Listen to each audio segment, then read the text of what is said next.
வரலாற்று சிறப்பு வாய்ந்த இந்நிகழ்வை உரிய நேரத்தில் ஒருங்கிணைத்து தலைமை வகித்து சிறப்பித்துக் கொண்டிருக்கிற சகலகலா வல்லவர் நம்மவர் அண்ணன் கமல்ஹாசன் அவர்களே, உரையாற்றி விடைபெற்று சென்றிருக்கிற அண்ணன் வைகோ அவர்களே, பேராசிரியர் காதர் மொய்தீன் அவர்களே, பேராசிரியர் ஜவாஹிருல்லா அவர்களே, அன்பு இளவல் வேல்முருகன் அவர்களே, தோழர் மு வீரபாண்டியன் அவர்களே, தோழர் பே சண்முகம் அவர்களே, விடைபெற்று சென்றிருக்கிற தமிழ்நாடு காங்கிரஸ் கமிட்டியின் தலைவர் சகோதரர் செல்வ பெருந்தகை அவர்களே, நன்றியுரை ஆற்றவிருக்கிற அண்ணன் ஏஜி மௌரியா அவர்களே, திரளாக கூடியிருக்கிற உலக நாயகனின் உள்ளம் நிறைந்திருக்கிற அன்பு நேயர்களே, தமிழ் சொந்தங்களே, என்னுடன் வருகை தந்திருக்கிற என் உயிரின் உயிரான விடுதலை சிறுத்தைகளே, அனைவருக்கும் வணக்கம். தேசம் தழுவிய அளவில் தொலைநோக்கு பார்வையோடு சமூக பொறுப்புணர்வோடு இந்த நிகழ்வை அண்ணன் கமல்ஹாசன் அவர்கள் ஒருங்கிணைத்திருக்கிறார். அவரை எவ்வளவு பாராட்டினாலும் தகும். விடுதலை சிறுத்தைகள் கட்சியின் சார்பில் முதலில் எனது நெஞ்சார்ந்த பாராட்டுகளை அண்ணன் அவர்களுக்கு நான் தெரிவித்துக் கொள்கிறேன். தன் வாழ்நாள் முழுவதும் காந்தியடிகளை அரசியல் ரீதியாக கடுமையாக விமர்சித்தவர் புரட்சியாளர் அம்பேத்கர். காந்தியடிகளோடு முரண்பட்டு காங்கிரசிலிருந்து வெளியேறி தனி இயக்கம் கண்டவர் தந்தை பெரியார்.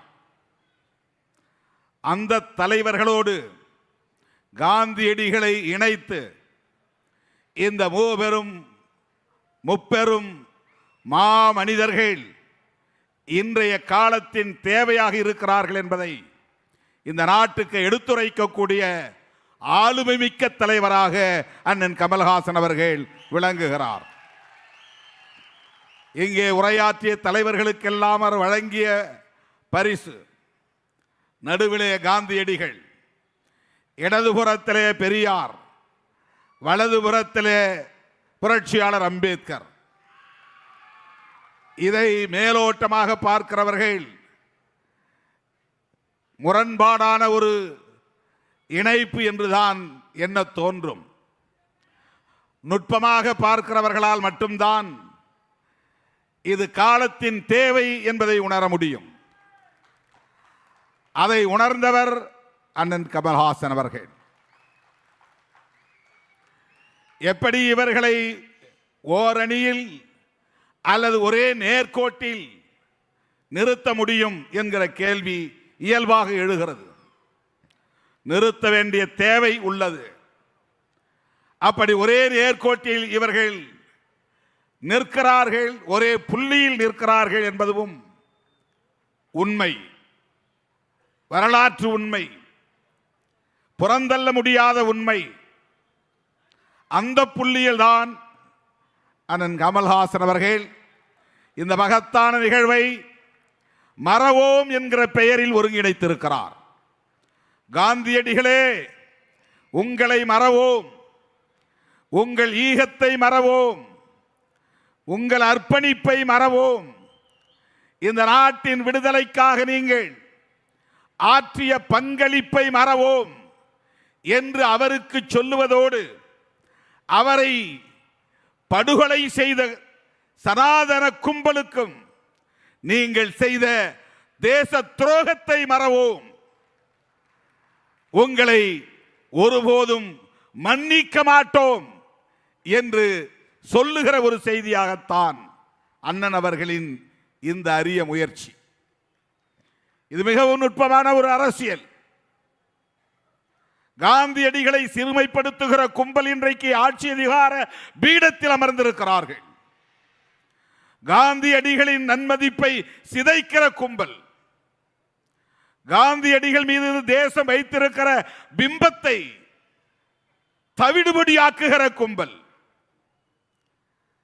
காந்தியடிகளின் தலைமையை ஏற்றுக்கொண்ட சர்தார் பட்டேலுக்கு வானுயர சிலை அமைத்து பட்டேல் தான் உயர்ந்தவர், காந்தி சிறியவர் என்று காட்டுகிற அற்ப முயற்சி செய்கிற கும்பல் கோலோச்சுகிற இந்த சூழலில் காந்தியடிகளின் பெயரில் 100 நாள் வேலை திட்டம் இருந்தது. அந்த பெயரையும் மாற்றுகிற அற்ப அரசியலை செய்கிற கும்பல் கோலோச்சுகிற இந்த சூழலில் பேச்சுக்கு பேச்சு நாத்துராம் கோட்சே ஒரு தேச பக்தர், தேச தலைவர் என்று சொல்லுவதன் மூலம் காந்தியை படுகொலை செய்தது நியாயம் என்று நியாயப்படுத்துகிற கொலைகார கும்பலுக்கு எச்சரிக்கை விடுக்க வேண்டிய இந்த சூழலில் காங்கிரஸ் செய்ய வேண்டிய வேலையை அண்ணன் கமல்ஹாசன் செய்து கொண்டிருக்கிறார். தேசிய அளவில் காந்தியை மீண்டும் உயர்த்தி பிடிக்க வேண்டிய தேவை உள்ளது. காந்தியடிகளின் அர்ப்பணிப்பை மீண்டும் புதிய தலைமுறையினருக்கு எடுத்துச் சொல்ல வேண்டிய தேவை உள்ளது. காந்தியடிகளை ஏன் நாத்துராம் கோட்சே சுட்டு கொன்றான்? யார் அவன்? அம்பேத்கரின் பெயரில் இயக்கம் கண்டவனா? அம்பேத்கரின் சிந்தனைகளை ஏற்றுக்கொண்டவனா? அல்லது பெரியாரின் அரசியலை உள்வாங்கிக் கொண்டவனா? அல்லது மார்க்சியத்தை பேசியவனா? இல்லை, காந்தியடிகள் ஏற்றுக்கொண்ட கொள்கையை ஏற்றுக்கொண்டவன் தான். இந்து மதத்தின் மீது நம்பிக்கை உள்ளவர்தான் காந்தியடிகள். இந்துயிசத்தை ஏற்றுக்கொண்டவர் காந்தியடிகள். ஹரே ராம் ஹே ராம் ஹே ராம் என்று தனது இறுதி மூச்சு வரையில் அந்த ராமரின் பெயரை உச்சரித்தவர்தான் காந்தியடிகள். நாத்துராம் கோட்சே சுட்டு கொன்ற போது கூட, மண்ணில் சரிந்து விழும் போது கூட ஹே ராம் என்ற அந்த ராமனை எப்போதும் எண்ணிக்கொண்டே இருந்தவர்தான் காந்தியடிகள். அப்படிப்பட்ட தீவிரமான ராம பக்தரை, இந்துத்துவ பற்றாளரை, சனாதனத்தின் மீது நம்பிக்கை உள்ளவரை, அடுத்த பிறவி உண்டு என்கிற நம்பிக்கை உள்ளவரை நாத்துராம் கோட்சே ஏன் சுட்டுக் கொன்றான்? இந்து மதத்தையும் அதன் கோட்பாடுகளையும் மிக கடுமையாக விமர்சித்த அம்பேத்கரை நோக்கி அவன் துப்பாக்கி நீளவில்லை. காந்தியடிகளையும் காங்கிரஸையும் ஒழிக்காமல் விடமாட்டேன் என்று சபதம் ஏற்றுக்கொண்ட பெரியாரை நோக்கி அவனது துப்பாக்கி நீளவில்லை. இந்து மதத்தின் மீது தீவிரமான பற்று கொண்டிருந்த, சனாதனத்தின் மீது நம்பிக்கை கொண்டிருந்த, இம்மை மறுமை கோட்பாட்டில் நம்பிக்கை கொண்டிருந்த காந்தியடிகளை அவன் சுட்டுக் கொன்றதற்கு என்ன காரணம்? இதுதான் மிக முக்கியமான புள்ளி. இதைத்தான் இளைய தலைமுறையினருக்கு, புதிய தலைமுறையினருக்கு, ஜனநாயகத்தின் மீது நம்பிக்கையுள்ளவர்களுக்கு நாம் எடுத்துச் சொல்ல வேண்டிய தேவை இருக்கிறது. இந்த புள்ளியில் தான் பெரியாரும் அம்பேத்கரும் காந்தியடிகளும் ஒரே புள்ளியில், இந்த புள்ளியில் தான் நிற்கிறார்கள், சேர்ந்து நிற்கிறார்கள். அது என்ன புள்ளி என்றால், காந்தியடிகள் எவ்வளவு தீவிரமான மதப்பற்றாளராக இருந்தாலும், கடவுள் நம்பிக்கை உள்ளவராக இருந்தாலும், வைணவ கோட்பாடுகளின் மீது ஈடுபாடு உள்ளவராக இருந்தாலும், ராமரின் பக்தராக இருந்தாலும், அவரிடத்தில் ஒரு அரசியல் நிலைப்பாடு, உறுதியான நிலைப்பாடு, தெளிவான நிலைப்பாடு, தொலைநோக்கு பார்வையுள்ள நிலைப்பாடு இருந்தது. அதுதான், அந்த புள்ளிதான் செக்யூலரிசம் என்கிற மதச்சார்பின்மை. மதம் வேறு, அரசு வேறு. அரசு விவகாரங்களில் மதம் தலையிடக்கூடாது, மத விவகாரங்களில் அரசு தலையிடக்கூடாது. மதத்திற்கான சுதந்திரத்தை அரசு கட்டுப்படுத்தக் கூடாது. எதிர்த்து அரசு மதம் சார்ந்து இயங்கக்கூடாது, காரியத்தை செய்யக்கூடாது. இந்த நிலைப்பாட்டில் காந்தியடிகள் முதலாக உலகத்தில் இதுதான் புரட்சியாளர் அம்பேத்கரின் நிலைப்பாடு. காந்தி அவர் இதுதான் பகுத்தறிவு பகலவன் தந்தை பெரியாரின் அரசியல் நிலைப்பாடு. தன்னை தாக்க வந்தால் நாடு விடுதலை பெற்றுவிட்டது, இயற்கை. ஆங்கிலேயர்களை விரட்டிவிட்டோம், மக்களுக்கு சொன்னது இந்தியர்களாய் காந்தியடிகளின் தலைமையில் அணிதிரண்டோம். நம்மை அடக்க எத்தனை மதங்கள் இருந்தாலும், எத்தனை மொழிகள் இருந்தாலும், எத்தனை கலாச்சாரங்கள் இருந்தாலும் இந்த பன்மைத்துவம் சிதறாமல் அவர் கற்பித்தார். இந்தியர்களாய் ஒன்று சேர்ந்து புதுமையாக வெள்ளையர்களை விரட்ட வேண்டும், ஆங்கிலேய ஏகாதிபத்தியத்தை விரட்டி அடிக்க வேண்டும் என்கிற காந்தியடிகளின் அந்த இலக்கிற்கு இந்திய மக்கள் அனைவரும் தோள் கொடுத்து நின்றார்கள். அவரது தலைமையை ஏற்றுக்கொண்டு அணிதிரண்டார்கள். நாடு விடுதலை பெற்ற ஆயுதம், இந்த ஆயுதம் அமைய போகிற அரசு, புத்தம் புதிய அரசு, அதனை நாமே நம்மை ஆண்டு கொள்வதற்கான இறையாண்மை கொண்ட அரசு எப்படிப்பட்ட அரசாக அமைய வேண்டும்? இந்த கேள்வி எழுகிற போது முக்கியமான செய்தி என்ன? அந்த கேள்விக்கு விடை தேட வேண்டிய விவாதம் காந்தி கான்ஸ்டிடியூயன்ட் அசெம்பிளி, இந்து அரசியல் நிர்ணய சபையில் மதத்தை விரிவாக விவாதிக்கப்பட்டது. அதே நேரத்திலே அவர் கடவுளின் பெயரால் நாங்கள் இந்த அரசமைப்பு சட்டத்தை ஏற்றுக்கொள்ளுகிறோம் என்று அந்த அரசமைப்பு சட்டத்தின் முகப்புரையில் பிரியாம்பிளில் இடம்பெறச் செய்ய வேண்டும் என்று வற்புறுத்தினார்கள். இப்போது பதவி ஏற்கிற போது சில பேர் உளமாற உறுதியேற்கிறேன் என்று ஏற்றுக்கொள்வார்கள், சில பேர் கடவுளின் பெயரால் உறுதியேற்கிறேன் என்று சொல்லுவார்கள். அதை போல இந்திய அரசமைப்பு சட்டத்தின் பிரியாம்பிள் என்கிற முகப்புரையில் கடவுளின் பெயரால் என்ற வார்த்தை இடம்பெற வேண்டும் என்று விவாதித்தார்கள்.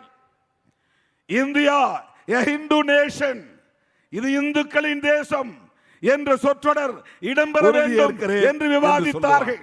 அதை போல இந்தியாவுக்கு அரசமதம் என்கிற முகப்புரையில் கடவுளின் பெயரால் ஸ்டேட் ரிலிஜன் என்ற வார்த்தை இடம்பெற வேண்டும் என்று விவாதித்தார்கள். இந்தியா a Hindu nation, இது இந்துக்களின் தேசம் என்ற சொற்கருத்து மாறுபாடுகள் என்று விவாதித்தார். கடுமையாக கருத்து மோதல்களில் இந்தியாவுக்கு அரசமதம் வேண்டும், அம்பேத்கரும் காந்தியடிகளும் கடவுளின் பெயரால் ஸ்டேட் ரிலிஜன் என்ற வார்த்தை சொல்ல வேண்டும் என்று விவாதித்தார். இந்தியா Hindu nation, இந்த அரசு இந்துக்களின் தேசம், புதிய அரசு என்ற சொற்களுடைய இந்திய அரசு மதசார்பற்ற அரசு இந்தியாவுக்கு அரசமதம் வேண்டும், அம்பேத்கரும் காந்தியடிகளும் கடவுளின் பெயரால் ஸ்டேட் ரிலிஜன் என்ற வார்த்தை சொல்ல வேண்டும் என்று விவாதித்தார். இந்தியா இந்த அரசு இந்துக்களின் தேசம், புதிய அரசு என்ற சொற்களுடைய இந்திய அரசு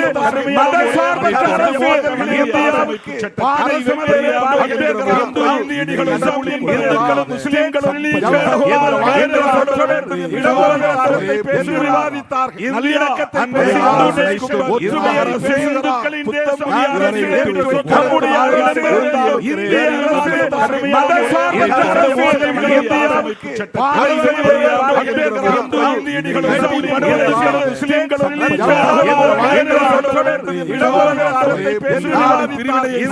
சூழலில் பாகிஸ்தானுக்கு இந்தியா புதிய ஒரு தேசத்தை கட்டமைப்பதற்கென்று ஒரு நிதியை தர வேண்டும் என்கிற ஒப்பந்தம் ஏற்பட்டு முதல் தவணை, இரண்டாவது தவணை என்று தவணையாக நிதி ஒதுக்கீடு செய்யப்பட்டு கடைசி தவணையை வழங்க காலதாமதமான நிலையில் அந்த போர் சூழலிலும் வன்முறை வெறியாட்டம் நடந்த சூழலிலும் காந்தியடிகள் உண்ணாவிரதம் மேற்கொண்டார்.